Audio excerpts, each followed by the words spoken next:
You know what they say about the best laid plans? Well, mine started with my wife demanding a prenup over dinner while she cut her steak like she was performing surgery. Olivia had that CEO mask on, the one that made boardroom executives wet themselves and made me wonder how I'd married a woman who could freeze hell with a glance. I think we should discuss financial protections, she said, not looking up from her plate. We were sitting in our kitchen, all granite countertops and stainless steel, with Boston's skyline twinkling through floor-to-ceiling windows like some romantic movie set. Except nothing about this felt romantic. I nearly choked on my wine. Protections from what? Each other? From complications. She finally looked at me with those ice blue eyes that once made me stupid with love. Now they just made me feel like a quarterly report she was reviewing. I'm making significant income now. The company's going public next year. It's just practical. Practical. Right. Like our marriage had become a business transaction, somewhere between her promotion to CEO and my decision to step back from the tech world.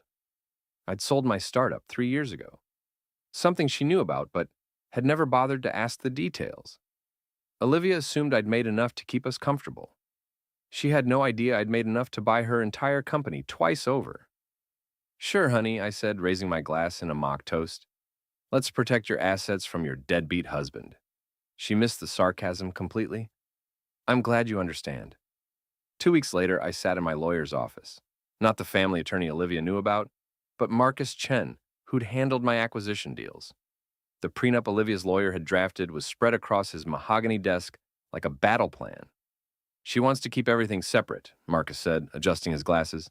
Her income, her stock options, her property acquisitions. You'd get a modest settlement if things go south. How modest? 50,000 and whatever personal items you brought to the marriage. I laughed. Actually, laughed out loud. And what happens when her lawyer finds out about the Cayman accounts? Marcus's eyebrows shot up. You haven't told her about the full sale price? She never asked. Assumed I made a few million, enough to play house husband and dabble in boxing. I leaned back in the leather chair. She has no clue I cleared 200 million after taxes. David, this changes everything. If you sign this prenup without full disclosure, I'm not signing anything yet. I stood up, straightening my jacket. But I want you to prepare the real numbers. All of them. When this blows up, and it will, I want her lawyer to need a defibrillator. That night, I found Olivia in her home office, laptop glowing, surrounded by financial reports. She looked up when I knocked on the doorframe. How's the world domination going? I asked. Richard's been pushing back on the quarterly projections, she said, not really answering. Richard Ashford, her business partner, the golden boy with the perfect jaw and the custom Porsche. I'd met him at company events, where he had a habit of looking through me like I was furniture. Maybe he needs better motivation. She closed the laptop. He's actually been very supportive lately, more involved in the strategic decisions. Something in her tone made my stomach tighten. Supportive. Involved. I'd been married to Olivia for 6 years. I knew when she was choosing her words carefully. That's great, honey. Teamwork makes the dream work. She smiled, but it didn't reach her eyes. Exactly. The next morning, I decided to surprise her with coffee at her office. I'd done it before, back when she still seemed happy to see me. The elevator to the 42nd floor felt like a ride to my own execution. Olivia's assistant, Jennifer, looked surprised when I walked in carrying 2 lattes. Oh, hi, David. She's in a meeting with Richard. I'll wait. But I didn't wait. Something pulled me toward the conference room, where I could hear voices through the thick glass door. Olivia and Richard were standing close, too close, looking at something on his tablet. As I watched, he put his hand on the small of her back. She didn't pull away. I set the coffees down on Jennifer's desk and left without a word. That evening, I went to Murphy's boxing gym, a place that smelled like sweat and honest work. Coach Murphy, a 60-year-old Irish ex-fighter who'd become my closest friend, was wrapping hand wraps around some kid's fists. You look like someone pissed in your cornflakes, Murphy said when he saw me. Marriage troubles. The Ice Queen giving you grief? I started hitting the heavy bag, putting more force behind each punch than necessary. Something like that. You know what your problem is, Davy? You're too nice. Always have been. Sometimes you gotta show people what you're made of. I hit the bag harder. Maybe you're right. Course I'm right. Been telling you for years. That woman don't appreciate what she's got. The next day, I found Olivia's gym bag in our closet. She'd been going to some fancy fitness place downtown, coming home later and later. I wasn't snooping, just moving it to grab my own workout clothes. That's when I felt the phone, hidden in a side pocket, wrapped in a towel. A second phone. My hands shook as I turned it on. No lock screen. Olivia was too confident, too sure I'd never find it. The messages were all there, weeks of them, between her and Richard. Can't wait to have you all to myself tonight. David's at the gym again. Coast is clear. Hotel room 1247. I'll be waiting. I sat on our bed, reading message after message, photos, plans, detailed descriptions of what they'd done and what they wanted to do. The latest message was from yesterday. Soon we won't have to hide anymore. The prenup will take care of everything. I always did my best work when everyone thought I was broke. Looked like it was time to remind people why I'd been so successful in the first place. The thing about being underestimated is that it gives you a tactical advantage most people never consider. While Olivia and her boy toy were planning their little financial coup, I was 3 moves ahead, playing chess while they were still figuring out checkers. I spent the next morning doing what I did best, research. Richard Ashford, it turned out, had quite the digital footprint. Harvard MBA, former college lacrosse player, divorced twice, and currently driving a custom Porsche 911 that he posted about on social media like it was his firstborn child. The man had an ego the size of Massachusetts and the common sense of a goldfish. By noon, I had his schedule, his favorite restaurants, his gym membership, and his parking spot at the office building. Amazing what you can learn when you actually pay attention instead of just assuming you're the smartest person in the room. That evening, I followed them to the Meridian Club, one of those exclusive rooftop places where the drinks cost more than most people make in a day. I watched from the bar as they sat at a corner table, Olivia laughing at whatever charming thing Richard was whispering in her ear. She was wearing the red dress I'd bought her for our anniversary last year.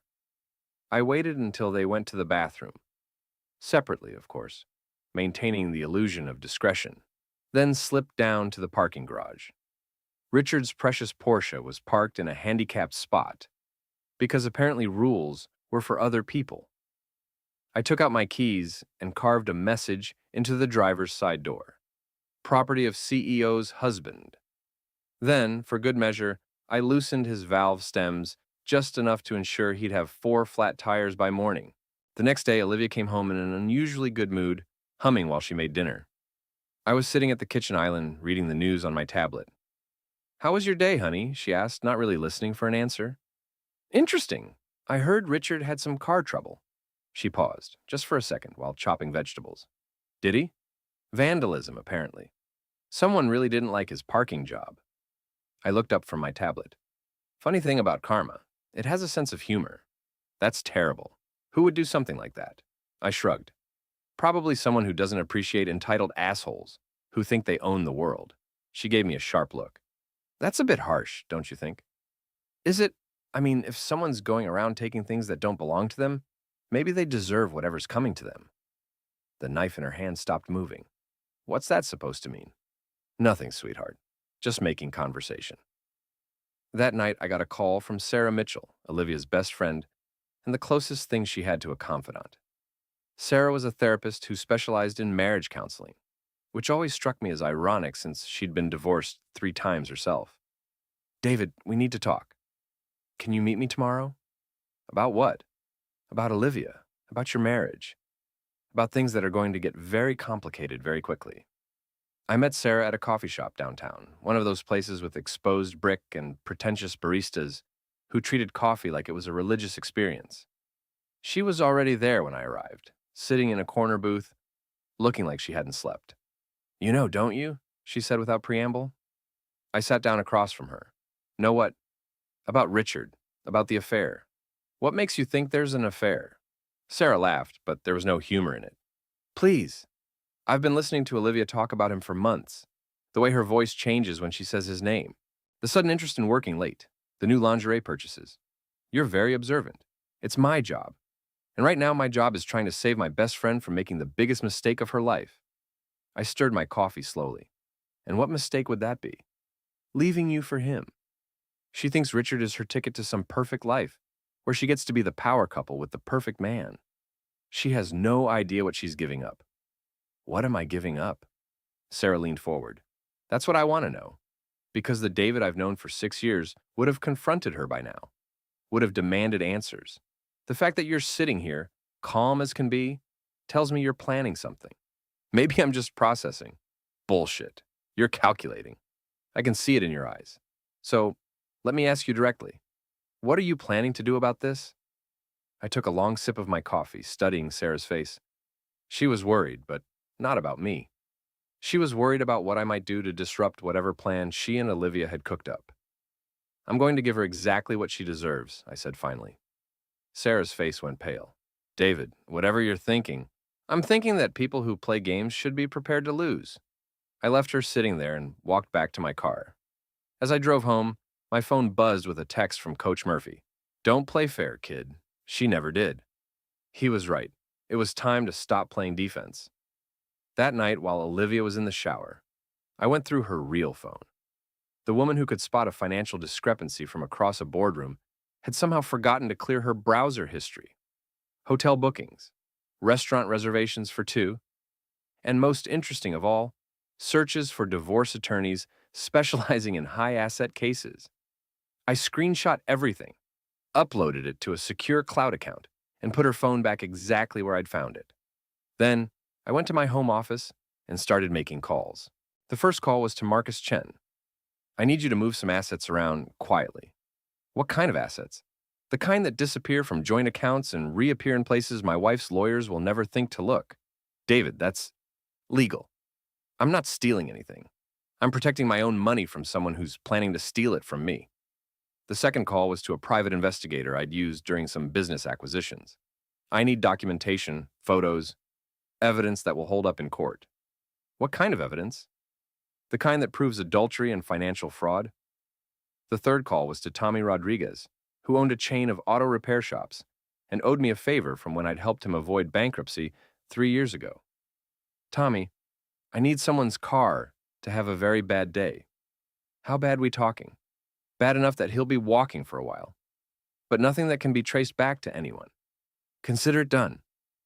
By the time Olivia came out of the shower, I was back in bed, reading a book like nothing had happened. She slipped in beside me, smelling like expensive shampoo and betrayal. Good book? She asked. It's about a guy who thought he was smarter than everyone else. Turns out he wasn't. She rolled over without responding.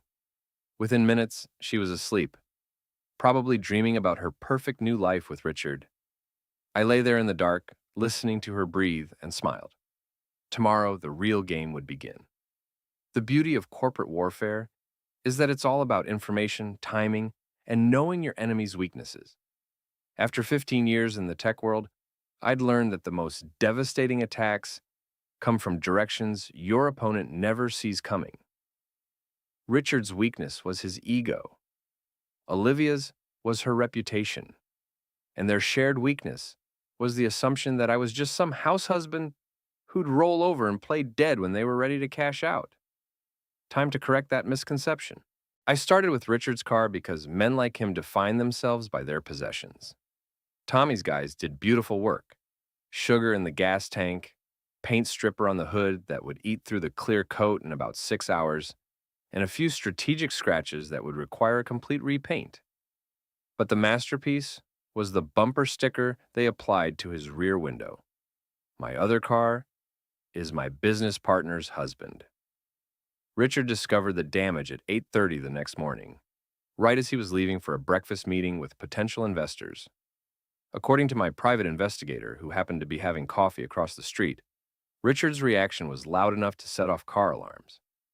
Phase 2 involved Olivia's professional reputation, which she guarded like a dragon guards gold.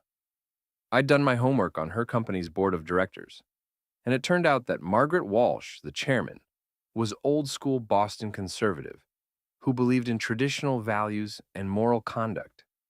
I arranged to bump into Margaret at her country club, where I was now a guest member, thanks to a strategic donation to their scholarship fund. David! How lovely to see you, Margaret said as I approached her table on the terrace.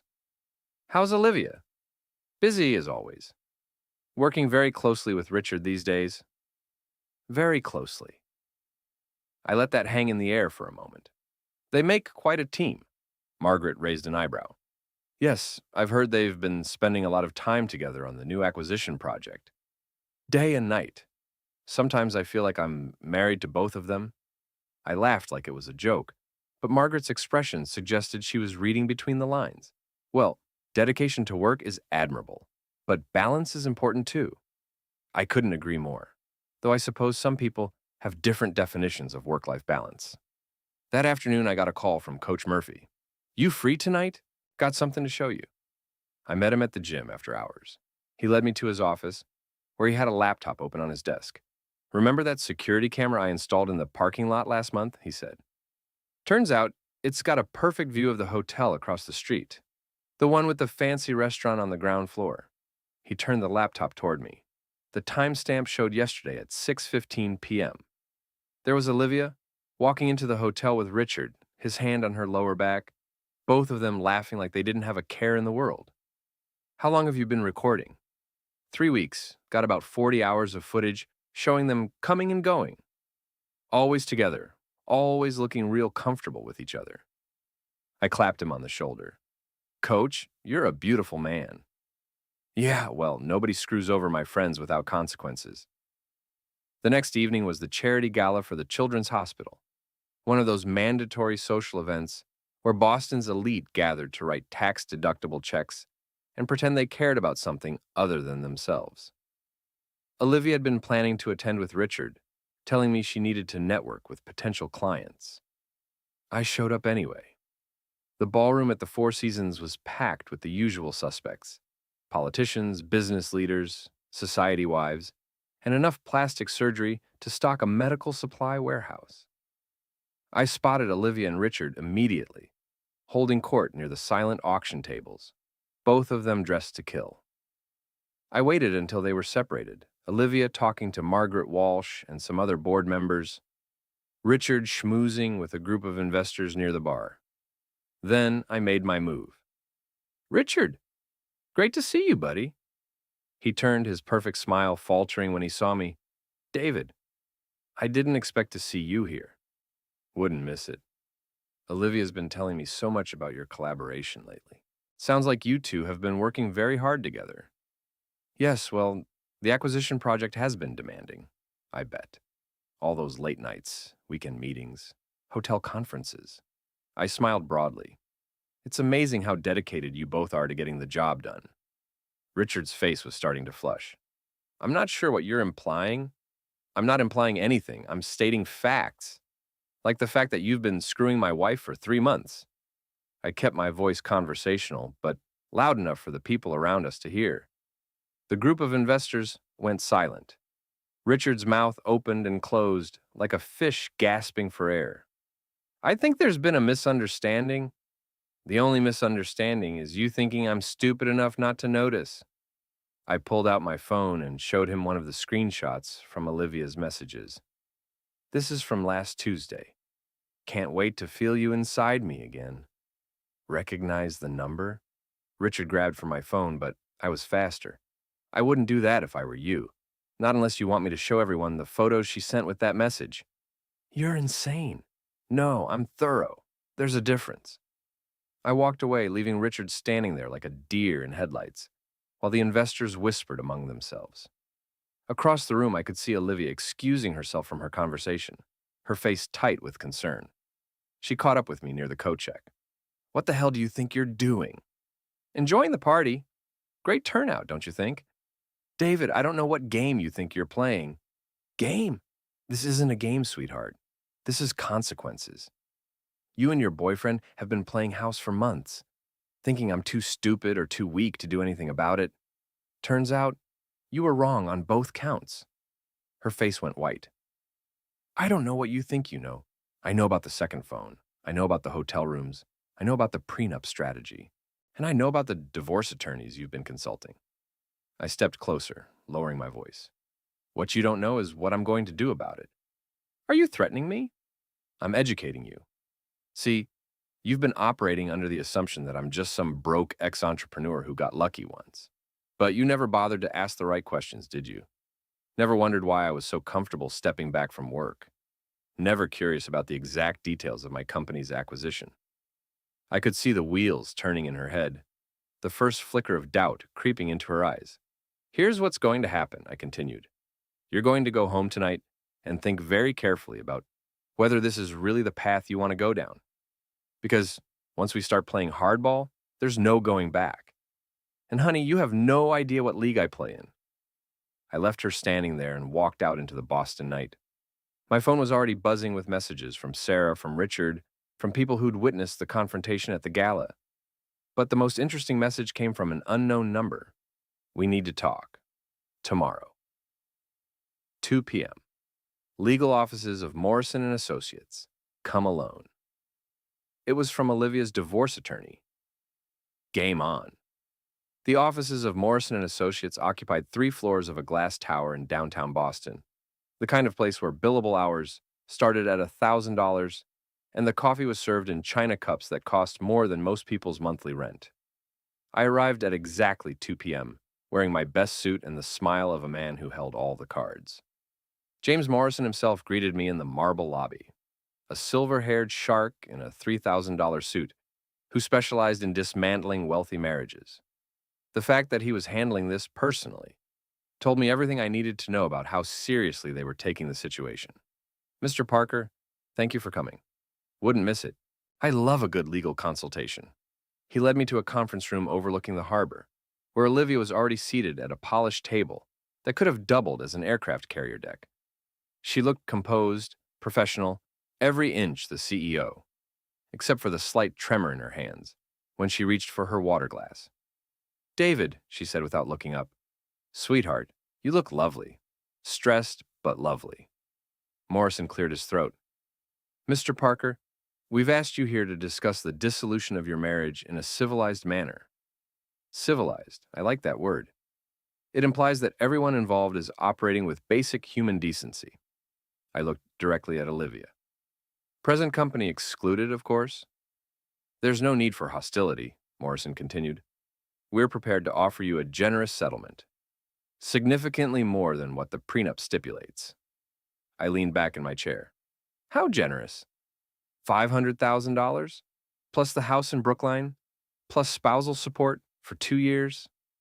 I whistled low. 500,000. That's 10 times what the prenup offered. You must be really worried about something. Olivia finally looked at me. We're trying to be fair. Fair, I laughed. That's rich, coming from someone who's been planning my financial execution for months. I pulled out a folder from my briefcase. Speaking of fair, I brought some documents you might find interesting. I slid the folder across the table.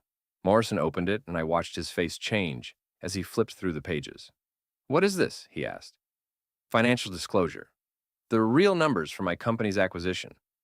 Turns out, your client's husband isn't quite as broke as she assumed. Morrison's face went pale. This shows assets of $212 million, give or take a few million in investment gains. The silence in the room was beautiful. Olivia's mouth fell open, and Morrison looked like he was about to have a stroke. That's impossible, Olivia whispered. Is it? You never asked, remember? Just assumed I'd made enough to keep us comfortable, and left it at that. Turns out, comfortable is a relative term. Morrison was frantically flipping through the documents. These accounts, these investments, why weren't they disclosed during the prenup negotiations? Because nobody asked. Your client demanded separate finances, remember? She wanted to protect her assets from her deadbeat husband. I was just respecting her wishes. Olivia found her voice. You lied to me. I never lied about anything. I just didn't volunteer information you never bothered to request. I stood up, straightening my jacket. But since we're talking about lies, let's discuss your relationship with Richard Ashford. Morrison held up a hand. Mr. Parker, if you're alleging adultery, I'm not alleging anything. I'm documenting it. I placed another folder on the table. Photos, text messages, hotel receipts, witness statements, and about 40 hours of surveillance footage. Your client has been conducting an affair for 3 months while planning to divorce me and take half my assets. Olivia's composure finally cracked. You had me followed? I had you exposed. There's a difference. I walked to the window, looking out at the harbor. See, here's what's going to happen. You're going to withdraw the divorce petition. You're going to end your relationship with Richard. And you're going to spend the rest of your marriage trying to make amends for this betrayal. Or what? Morrison asked. I turned back to them. Or I destroy both of you, publicly, professionally, and financially. I looked at Olivia. Your company's board is very conservative, very traditional. Margaret Walsh, in particular, has strong feelings about moral conduct among senior executives. How do you think they'll react when they see the evidence of your affair? You wouldn't. Try me. I've already had preliminary conversations with several board members. They're very concerned about the company's reputation, especially with the IPO coming up next year. Morrison was scribbling notes frantically. Mr. Parker, perhaps we can reach some accommodation. The accommodation is this. Olivia keeps her job, her reputation, and her marriage. In exchange, she ends the affair, submits to a post-nuptial agreement that protects my assets, and spends the next few years proving she deserves a second chance. Olivia stood up abruptly. I won't be blackmailed. It's not blackmail, it's consequences. You made choices and now you get to live with them. I gathered my folders. You have 24 hours to decide. After that, the evidence goes public, and we'll see how much your pride is worth when you're unemployed and unemployable. I was halfway to the door when Olivia called out, David, wait! I turned back. She looked smaller somehow, diminished. What do you want from me? I want you to remember why you married me in the first place. I want you to remember what we had before you decided Richard Ashford was a better option. And I want you to decide if that's worth fighting for. That evening, I went to Murphy's gym to work off some tension. Coach was waiting for me with a beer and a knowing smile. How'd it go with the lawyers? Better than expected. Turns out money talks louder than adultery. You think she'll take the deal? I hit the heavy bag a few times, feeling the satisfying impact travel up my arms. She doesn't have a choice. I've got her cornered, and she knows it. And if she doesn't, I hit the bag harder. Then, I finish what she started. My phone buzzed with a text message. It was from Sarah. We need to talk. Tonight. There are things you don't know about this situation. I showed the message to Murphy. He frowned. That woman's been trouble since day one. Never liked the way she looked at you. What do you mean? Like you were something that needed to be fixed or removed. I thought about that as I drove to meet Sarah at the same coffee shop where we'd talked before. She was already there, looking even more haggard than last time. You're making a mistake, she said as soon as I sat down. Which mistake would that be? Thinking this is about Olivia and Richard. Thinking you understand what's really happening here? Something in her tone made me pay attention. What are you talking about? Sarah looked around the coffee shop, then leaned forward. The affair wasn't Olivia's idea. It was mine. The words hit me like a physical blow. What? I orchestrated the whole thing. Introduced them at a party, encouraged their friendship, pushed Olivia to spend more time with him. I even suggested the hotel they've been using. I stared at her, trying to process what I was hearing. Why? Because I've been in love with you for 6 years, and I was tired of watching you waste your life with someone who didn't appreciate you. The coffee shop seemed to spin around me. You're insane. I'm desperate. I thought if Olivia cheated, if she left you, you'd finally see what was right in front of you. You'd see me. I stood up so fast I knocked over my chair. You destroyed my marriage because of some sick obsession? I saved you from a marriage that was already dead. Olivia never loved you the way I do. She never understood you. She never had the chance, because you were manipulating her from the beginning. Sarah reached for my hand. David, we could be perfect together. I pulled away. We could be nothing. You're sick, Sarah. You need help. I left her sitting there and walked out into the night, my mind reeling. Everything I thought I knew about the situation was wrong. Olivia hadn't betrayed me. She'd been manipulated into it by someone I'd trusted.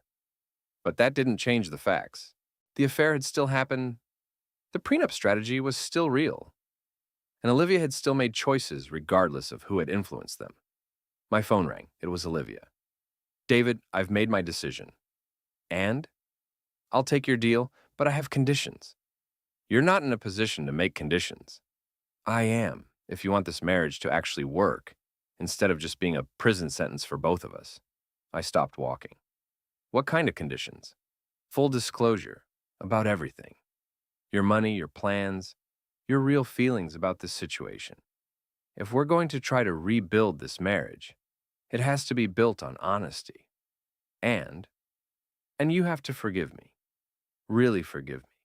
Not just say the words. Because if you're planning to spend the rest of our marriage punishing me for this, then we should just get divorced now. I looked up at the Boston skyline, at the lights of the city where I'd built my fortune, and lost my faith in the woman I'd married. I'll think about it, David. Yeah? I'm sorry for all of it. I know that doesn't fix anything, but I needed you to know.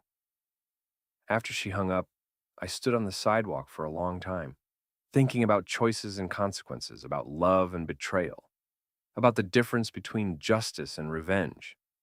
Tomorrow, I would have to decide which one mattered more. The thing about revenge is that it's most satisfying when your enemies see it coming, but can't do anything to stop it. Like watching a slow-motion car crash, where you're the one who cut the brake lines. I'd spent 3 days thinking about Olivia's offer. 3 days weighing forgiveness against justice. 3 days deciding whether I wanted a wife or a victory. In